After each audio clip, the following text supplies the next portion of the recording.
Сіздерге кез келген негативтен және сізге әдейілеп жасалған қара ниеттерден сақтанудың тағы бір қарапайым әрі тиімді жолын айтатын боламын.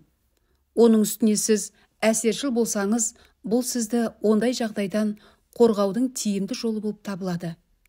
Ал ол үшін не істеу қажет? Ерте замандардан түйреуішті жамандықтан қорғаныш күш ретінде жиі қолданғанын бәріміз де білеміз. Ол үшін жаңа түйреуіш сатып алыңыз. Лажы болса, кішкентай түйреуіш болған дұрыс.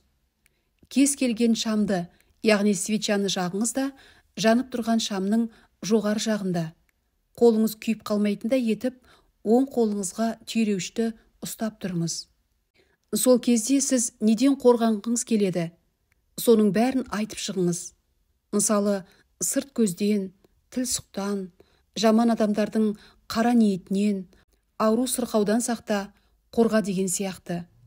Осы сөздерді айтып болған соң, түйреуішті киіміңіздің ішкі жағына, жаға жағына немесе көкірек жағына түйреп қойыңыз.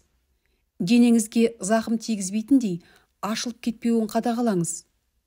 Басқа киім киетін кезде түйреуішті сол киімге түйреп қойыңыз. Бір ай өткен соң ол түйреуішті алып тастап, жаңа түйреуішті сатып алып, өзіңіздің неден қорғанғыңыз келетінін айта отырып, киіміңізге қайтадан түйреп қойыңыз. Бұл жамандықтан қорғанудың бір жолы.